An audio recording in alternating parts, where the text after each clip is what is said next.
Hello everyone and welcome to the official SWGT YouTube channel. My name is Rune. Today we're going to talk about SWGT Update 4.24.22, which has some big rune display changes, a new World Guild Battle Opponent Tower summary, and more. Alright, before we get into the meat of the update, I wanted to talk about two quick bug fixes. The first bug fix is for the public 3 MDC side, and this is specific to just SWGT personal subscribers, not the Plus subscribers. Essentially, the platform was not returning anything from the public side and should have, so that is now fixed. And with the update last week, I introduced a new bug, actually, which is an alignment issue on all of the rune previews, where the type of the rune wasn't actually lining up and the stars were not lined up properly either. So those two bugs are fixed. All right, the next set of updates is on runes. So let's take a look at those. There's actually quite a bit. So I'm actually going to go through and show them comprehensively all together. So this next section is actually just going to show off all of the changes in the rune previews just because it makes it easier. So on the monster view screen, I went ahead and removed the other gems on this preview of the rune. It was making the hover too big and it was causing problems on mobile. So that was just something that's a quality of life. If you want the other gems, you can use any of the other features for Rune Details, Gem Optimizer, or the Grind Optimizer, of course. You'll also notice here that on the sub property line, I've went ahead and added a total at the end, so that way people don't have to do math in their head. So just a nice little quality of life there. And if we go over to the Rune Detail screen, this screen specifically, I added in the location just to be consistent with the Grind Optimizer and the Gem Optimizer screens. And then you'll also notice that I have now broken swap standards. So this is big. So SWGT has been following the overall display for runes from swap for, well, basically since I started SWGT Personal. And I did that so that way people are familiar with it. But what I'm finding is that swap isn't giving you enough information at a glance. And so I was talking with a bunch of people on Discord, and these are the ideas that we came up with.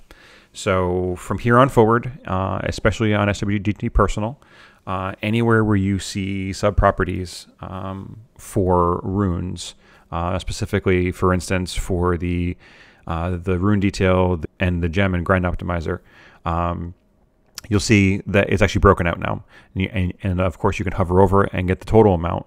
But this rune right here specifically has a blue gem and a purple grind on it. So everything is consistent now. So that way you can see what quality everything is. That way you can see a whole lot more at a glance. And this is going to become more important, especially on the Grind Optimizer and on the Gem Optimizer, because now at a glance, without having to go into the rune views, you'll be able to just see all your details about the rune as you hover, so you can focus on what needs to get changed, or what needs to get upgraded, or what needs to get grinded, etc. So seems like a small tweak, but I think it's going to be a huge quality of life update for everybody. I've already been using it now for the past week. I find it super helpful. I've ran it by Shizo, and I've ran it by a bunch of other people on some top guilds, and they're all super excited about it too. If we go over to the Grind Optimizer, you'll see the same changes now, which is nice. Another thing that I also do is if you pick a sub-property, it'll actually focus you in on, if you don't customize your columns, it'll actually focus you in on just the values, and then you can go through and sort on those values. So I've gone ahead and picked a blade set, and I've picked a sub-property of HP. If I want to see where I can use my grinds the best, I can sort by the efficiency, which obviously doesn't say everything about the rune.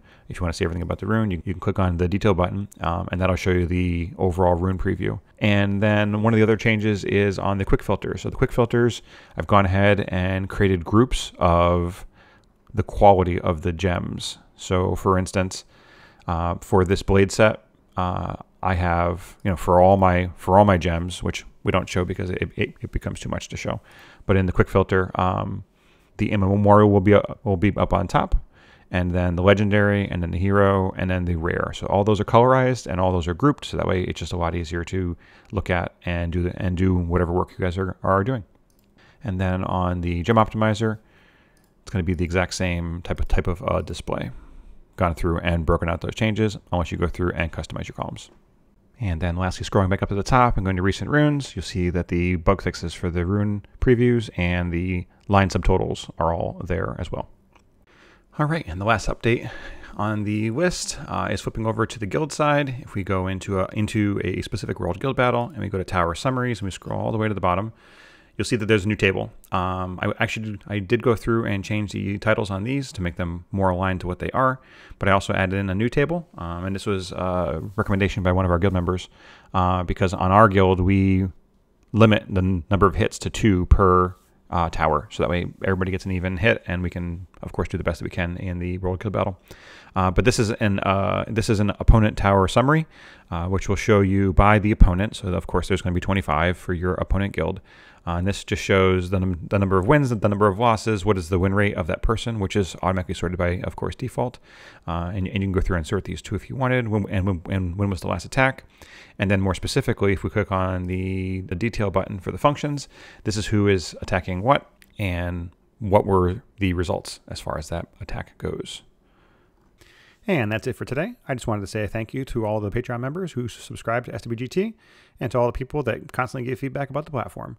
It's only through your support and efforts that SWGT is what it is today. And I've said it before and I'll say it again. We all make SWGT better together. And with that, don't forget to smash those like buttons, and I'll see all of you on the battlefield.